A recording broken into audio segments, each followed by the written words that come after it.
Andy, really good to meet you. You work for Open Doors. Would you tell us a little bit about yourself and Open Doors?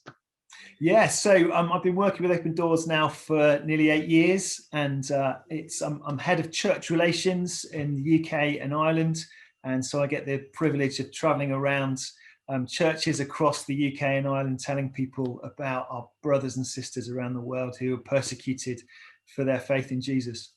Yeah, you were telling me you used to be a pastor. So what caused you to make the switch from being a pastor of a church to representing Open Doors? Yeah, well, I've always had a passion for the church from a very young age. And when I was 9 years old, I was on holiday with my family down in Cornwall. And my dad used to read a book to us when we were on holiday. And this particular year, he read God's Smuggler to us, which is the story of Brother Andrew, who founded Open Doors 65 years ago.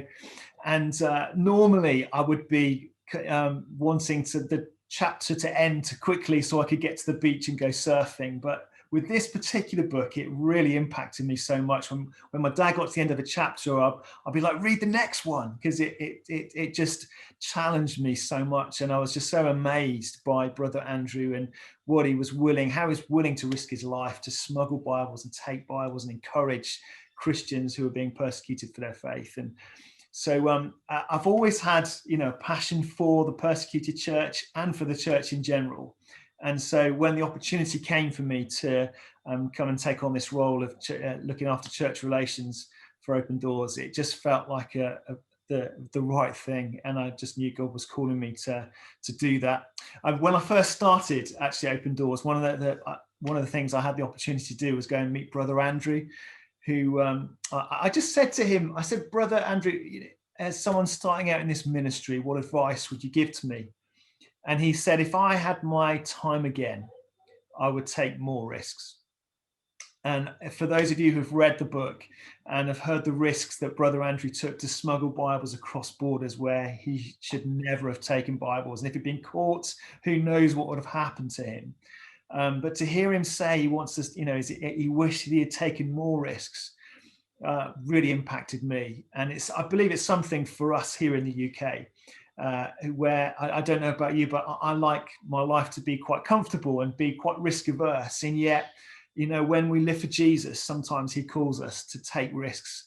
And it's when we take those risks that we find he uses us, and we're able to see things happen that we would never have, dreamt of happening otherwise.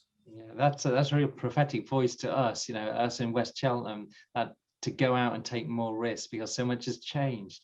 Tell us though, Open Doors. So give us a story about someone who's taken some risks. Yeah, well, I'd love to tell you a story about a man named Wang Mindao from China, who I heard about just recently. But he was put in prison for leading a church. This was during the Cultural Revolution in China. And Wang Mindao was sentenced to 22 and a half years in prison. Towards the end of his sentence, an officer came to him and said, Wang Mindao, sign this confession where you deny your faith in Jesus and we'll set you free. And I'm sure he must have been going through a weak moment where he was thinking about his family, his friends, his church that he'd left behind. And he signed this confession and he walked away free from this prison. As he was walking away, he realized he'd made a terrible mistake. So he turned around and went back to the prison, told them to rip up this confession that he had said. And he said to them, I refuse to deny my faith in Jesus. He said, I will never give up following Jesus. Jesus has done so much for me, and I will follow him to the day I die. And they said to him, they put him back in prison. They sentenced him to another 22 and a half years. And for the first 7 of those years, he was in solitary confinement. And he used to have these conversations with God where he was saying, why am I here? You've called me to be an evangelist. I love telling people about Jesus. And yet he was in a cell all on his own. And as he was praying, he heard a noise coming from the corner of his cell. And he walked over there, and it was his toilet. Very different to what we know as toilets. This is just a hole in the ground in the corner of his cell. And he could hear talking from all the other cells. And he realized that the sewage pipes were connected to the other cells. So he decided every day he was going to preach the gospel down the toilet. He did this every day for 7 years. And at the end of those 7 years, he was finally let out, was still in prison, but able to meet some of the other prisoners. And he discovered in those 7 years, 96 prisoners chose to give their lives to Jesus and to follow Jesus. That's totally Incredible remarkable. story. It's about having so often our eyes open to what God is doing. Yeah. I've never heard of anyone preaching down the toilet before. No, nor have I.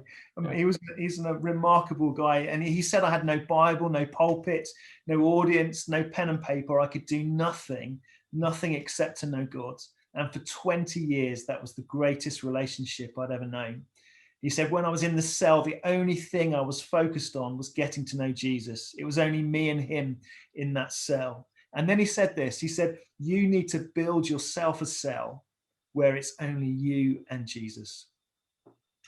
It's like, wow, that's what a challenge for us here in the West. We can't build ourselves a prison cell, but there may be a room that we go to where we can spend that time alone with Jesus, or it may be a walk out in the country or something. But it's that challenge to actually make room in our lives where it's just him, it's just Jesus and us. And that was a real challenge to me, and I hope it's an encouragement and challenge to you. I think that's an encouragement and a challenge, to find that space ourselves with Jesus, but then to actually see almost who we can witness to. And so often I'm with Christians, oh, well, we've got no non-Christian friends. Of course we have. Yeah. Down the toilet, maybe. Yeah, definitely. Always unexpected. Yeah. One last thing, if anyone would like to know more, where would they go? How would they access Open Doors? Yeah, so you can go to the Open Doors website, which is www.opendoorsuk.org. And there you'll see lots of information. We've produced this little booklet, which is the World Watch List, which takes you through the top 50 countries in the world where it's most dangerous to live as a follower of Jesus. It tells you a little bit about each country, the source of persecution, what it's like for Christians living in that country today, and then 3 simple prayer points to help you pray for and stand with your brothers and sisters around the world. You can get a free copy of that just by going onto our website, and you can order it there. There's also lots of other resources. You can order a copy of God's Smuggler if you've not got one of those, and we'll send that to you as well. But I'll also send you a QR code which you can use, which will take you straight to the page where you can order those things. And you can post a prayer there as well, which we'll pass on to our brothers and sisters around the world. Yeah, tremendous. All that you do, the work, blessings upon it, and especially the people that you're representing just in such difficult circumstances. Andy, thank you so much. Oh, thank you. And thank you so much for your ongoing prayer and support for our persecuted family around the world. You are making such a big difference. And Brother Andrew said, your prayers go where you cannot. And I just want to encourage you that your prayers do make a big impact. God bless you. Thank you. Bye.